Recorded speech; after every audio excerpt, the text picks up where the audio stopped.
একটি গাছ মায়ের নামে এই প্রতিপাদ্য বিষয়কে সামনে রেখে বন মহোৎসব 2024-এর অঙ্গ হিসেবে খোয়াই পৌর পরিষদ এলাকার 15টি ওয়ার্ডের একযোগে ওয়ার্ড ভিত্তিক 100টি করে বৃক্ষরোপণ করা হয়। এদিন খোয়াই পৌর পরিষদের 4 নম্বর ওয়ার্ড এলাকায় আয়োজিত বৃক্ষরোপণ কর্মসূচিতে উপস্থিত ছিলেন খোয়াই পৌর পরিষদের চেয়ারপারসন দেবাশিস শর্মা থেকে শুরু করে দুর্গানগর এলাকার বিশিষ্ট ব্যক্তিত্বরা এবং এলাকাবাসীরা। পৌর পরিষদের চেয়ারপারসন বক্তব্য রাখতে গিয়ে সাংবাদিকদের সামনে বলেন, গাছ ছাড়া মানব জাতির অস্তিত্ব ভাবাই যায় না।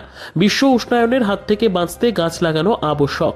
সবাই একটি করে গাছ মায়ের নামে লাগিয়ে সেটিকে বড় করে তোলার জন্য আহ্বান রাখলেন তিনি।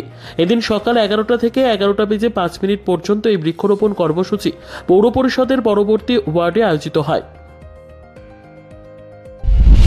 আজকে ত্রিপুরা সরকারের বন দপ্তরের উদ্যোগে যে 5 মিনিটে 1.5 লক্ষ চারা লাগানোর যে অভিযান, তার সাথে সামঞ্জস্য রেখে খোয়াই পুর পরিষদে আমরা 15টি ওয়ার্ডে, প্রতিটি ওয়ার্ডে একটি গাছ করে 100টি করে গাছ আমরা লাগাবো। আমাদের আজকের অভিযানের শীর্ষক একটি গাছ মায়ের নামে।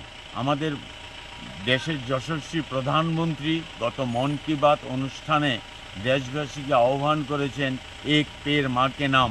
এই অভিযানের সাথে খোয়াই পুর পরিষদ তার সাথে সাযুজ্য রেখে আজকে আমরা প্রতিটি ওয়ার্ডে একটি গাছ মায়ের নামের যে অভিযান, এই অভিযানে আমরা নেমেছি এবং সফলতার সাথে খোয়াই পুর পরিষদ এই কাজ করছে।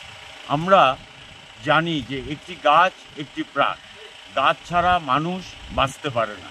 মানুষের যে অক্সিজেন আমরা গাছ থেকে পাই।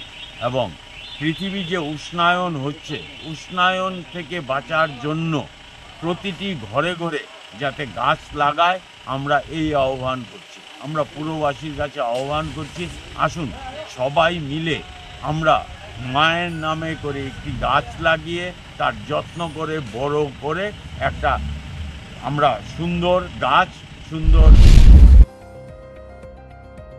খোয়াই থেকে শুভঙ্করদের প্রতিবেদন, দুরন্ত টিভি।